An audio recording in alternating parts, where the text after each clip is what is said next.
Assalamualaikum warahmatullahi wabarakatuh. Kami dari kelompok 10 Manajemen Energi Bangunan akan menjelaskan mengenai audit energi rumah tipe 6x15M. Perkenalkan, anggota kami ada Erni Rosita Sari dengan NIM 18, Kuku Arif Ramadan dengan NIM 23, dan Nabila Firdaus dengan NIM 43. Pertama-tama, mari kita lihat dana dari rumah tipe 6x15 meter ini. Di dalam rumah terdapat satu teras, sebuah ruang kerja, 2 kamar, 1 ruang tamu, ruang sholat, 2 kamar mandi, ruang makan, dan dapur. Kemudian material bangunan yang digunakan yaitu dinding terbuat dari bata ringan 8 in, atap terbuat dari asbes dan kayu, partisi terbuat dari bata ringan 8 in, kemudian lantai dengan keramik 1,5 in. Penggunaan energi aktual. Penggunaan energi listrik didasarkan pada token listrik bulan Januari 2020. Pada bulan Januari, pembelian listrik dilakukan 2 kali, yang masing-masing sebesar 100.000 atau setara dengan 62 kW. Penggunaan listrik dalam 1 bulan kurang lebih 62 dikali 2 sama dengan 124 kWh per bulan, yaitu setara dengan 200.000 per bulan. Untuk penggunaan energi listrik berdasarkan peralatan elektronik, dibagi menjadi 4 kategori, yaitu pengkondisian udara, pencahayaan, peralatan rumah tangga, dan lain-lain. Untuk pengkondisian udara, didapatkan total sebesar 39.600, dan untuk pencahayaan, didapatkan total sebesar 9.810. Untuk peralatan rumah tangga didapatkan total sebesar 63.900. Dan untuk yang lain-lain didapatkan total sebesar 22.010. Jadi jumlah penggunaan energi listrik per bulannya yaitu 135.320. Untuk pengelompokan penggunaan energi listrik pada beberapa sektor dibagi atas 4 kategori, yaitu pengkondisian udara, pencahayaan, peralatan rumah tangga, dan juga lain-lain. Untuk pengkondisian udara sendiri sebesar 29%, untuk pencahayaan 7%, untuk peralatan rumah tangga 47%, dan untuk lain-lain sebesar 16%. Untuk pencahayaan directing factor terbagi ada 2 ruangan yang kita gunakan, yaitu ruang kerja dan juga ruang tamu. Dan untuk directing factor pada ruang kerja, untuk main distance-nya sendiri, untuk directing factor sebesar 0,81%. Jika di SNI-kan sebesar 0,87%. Dan untuk secondary distance, untuk directing factornya sendiri yaitu 0,405%, jika di SNI-kan 0,4%. Dari nilai main distance dan juga secondary distance dari directing factor ruang kerja sendiri, hasilnya tidak sesuai dengan SNI. Untuk ruang tamunya, untuk directing factor pada main distance-nya sebesar 0,49%. Untuk secondary distance-nya sendiri yaitu 0,26%. Jika main distance jadikan SNI sebesar 2,1%, dan untuk secondary distance jika jadikan SNI sebesar 0,96%. Dan untuk keterangannya pada nilai main distance dan juga secondary distance masih tidak sesuai dengan SNI.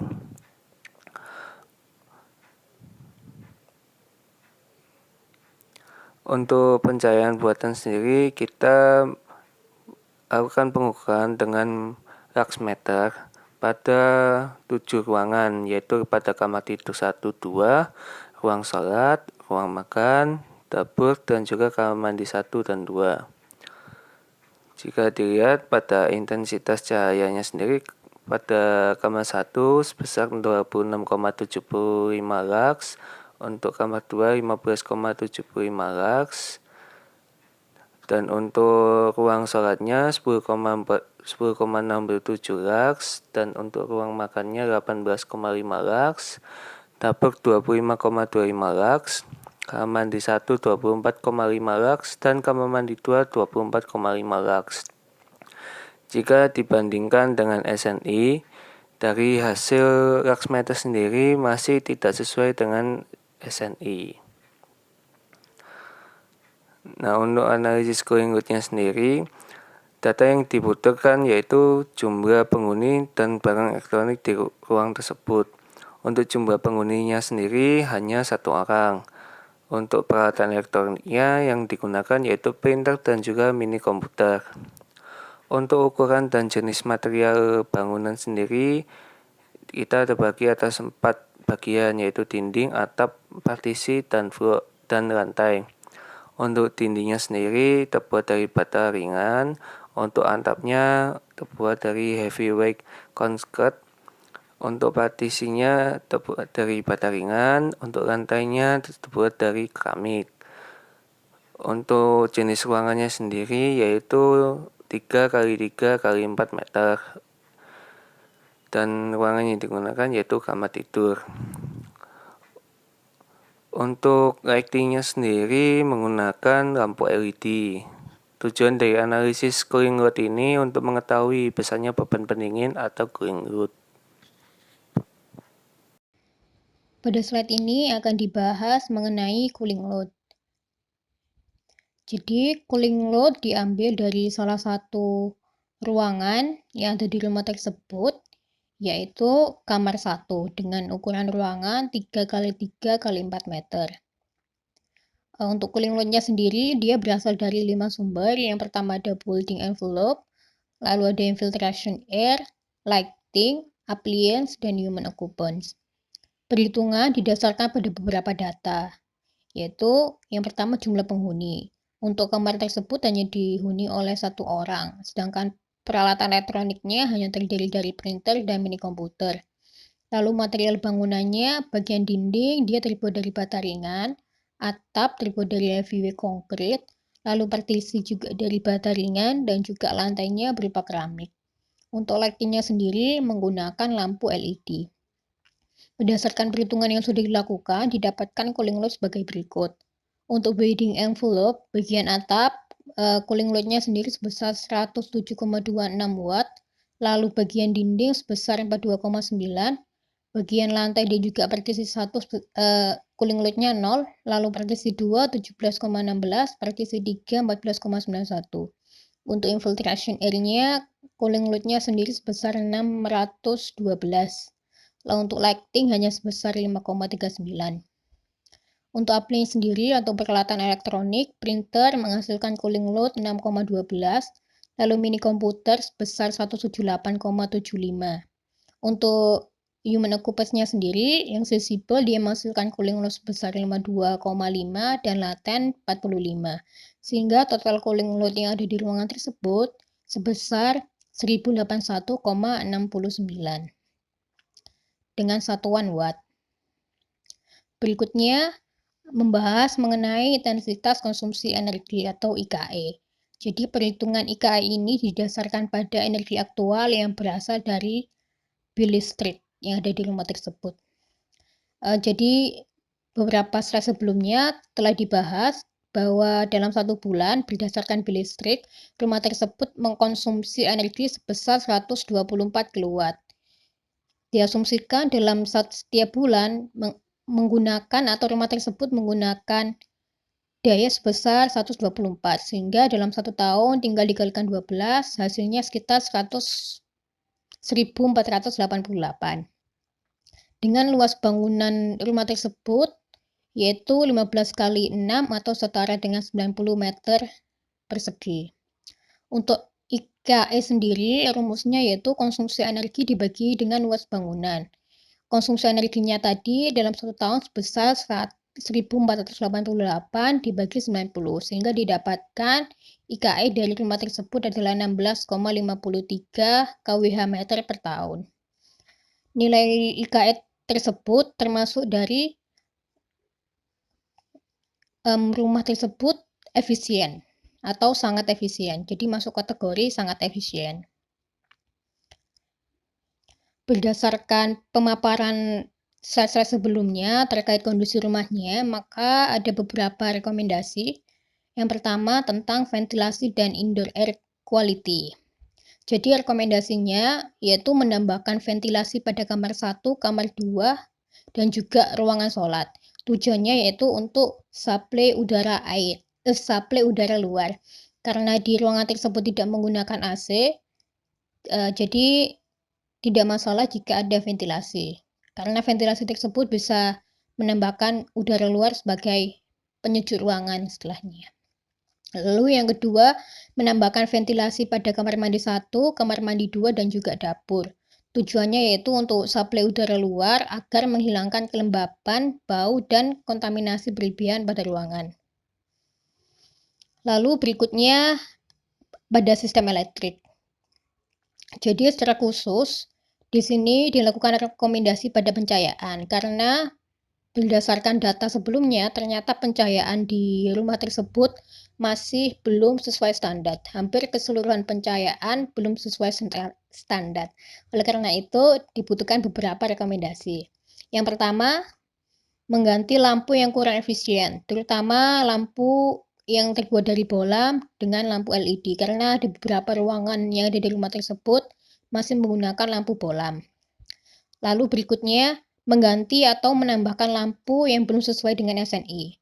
Jadi untuk beberapa ruangan yang kualitas cahayanya belum sesuai dengan SNI, bisa ditambahkan lampu atau menggantinya sehingga standarnya bisa sesuai dengan SNI. Yang ketiga yaitu merubah pola pemakaian listrik dengan lebih sering menggunakan pencahayaan buatan.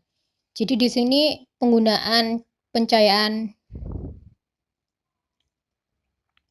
maksudnya di sini merubah pola pemakaian listrik lebih sering dengan menggunakan pencahayaan alami. Jadi yang biasanya menggunakan pencahayaan buatan, misalnya di ruang tamu pada siang hari menyalakan lampu, maka itu bisa diganti dengan membuka jendela atau pintunya sehingga cahaya luar akan bisa masuk. Hal tersebut bisa menggantikan pencahayaan buatan dengan pencahayaan alami, sehingga itu juga bisa mengurangi pola pemakaian listriknya. Lalu beberapa rekomendasi untuk sistem elektrik lainnya ada penjadwalan penggunaan peralatan elektronik. Jadi penggunaan elektronik dijadwalkan secara bergantian, misalkan penggunaan mesin cuci tidak bisa bersamaan dengan microwave, dengan rice cooker. Terkadang penggunaan mesin cuci dengan rice cooker bisa membuat listrik down atau istilahnya dalam bahasa Jawa jeglek. Lalu berikutnya ada pengurangan penggunaan peralatan dengan daya yang besar pada waktu beban puncak atau WBP antara pukul 17 sampai 2 WIB atau antara 5 sore sampai 10 malam. Jadi pada waktu-waktu tersebut itulah waktu beban puncak, artinya beban di situ lebih besar, sehingga disarankan untuk penggunaan peralatan besar seperti mesin cuci atau pompa air bisa dinyalakan tidak pada waktu tersebut atau bisa dilakukan di waktu setelah atau sebelumnya. Lalu berikutnya ada mengurangi peralatan elektronik yang dibiarkan standby. Atau di sini maksudnya selalu mencabut colokan. Misalnya yang sering standby adalah kipas dan juga TV. Kebanyakan setelah menyalakan kipas atau TV hanya dimatikan saja kipasnya, tapi tidak dicabut colokannya. Dan hal tersebut ternyata bisa mengkonsumsi listrik. Jadi akan lebih baik jika ketika setelah menggunakan kipas dan juga TV atau peralatan yang lain, bisa segera dicabut colokannya. Lalu berikutnya ada menyesuaikan suhu pada kulkas dengan isi yang ada di dalamnya. Jadi di sini saya sebagai pengguna kulkas sendiri, terkadang kulkas itu suhunya tinggi padahal di dalam tidak ada isinya apa-apa. Sehingga bisa disesuaikan jika memang di dalam tidak ada isi yang terlalu penting dan membutuhkan suhu tinggi, mungkin suhunya bisa ditinggikan. Atau istilahnya jika di dalam tidak terlalu banyak isinya, sehingga kulkasnya bisa dinaikkan suhunya, sehingga tidak terlalu mengkonsumsi banyak daya. Lalu berikutnya ada memindahkan peralatan kantor seperti printer dan juga laptop di ruang yang terbuka dan lebih luas seperti ruang tamu. Jadi sebenarnya laptop, print, dan peralatan yang lain itu dia kan menghasilkan panas. Nah, jika dia diletakkan di ruang yang terkecil, maka di situ akan menambah beban pendingin dari ruangan tersebut. Jadi akan lebih baik jika peralatan-peralatan kantor dipindahkan ke ruang yang lebih luas atau lebih terbuka sehingga panasnya lebih menyebar ketimbang diletakkan di kamar atau di ruangan-ruangan yang kecil. Yang terakhir, ada mengurangi penggunaan kipas angin di siang hari dan memanfaatkan udara luar sebagai pengganti. Kebanyakan kipas digunakan di waktu siang hari saat menonton TV atau yang lain sebagainya, dan hal itu mungkin bisa dikurangi dengan cara membuka jendela atau rumah sehingga udara dari luar akan bisa masuk. Hal itu juga bisa mengurangi penggunaan kipas angin. Sekian presentasi dari kami. Terima kasih. Wassalamualaikum warahmatullahi wabarakatuh.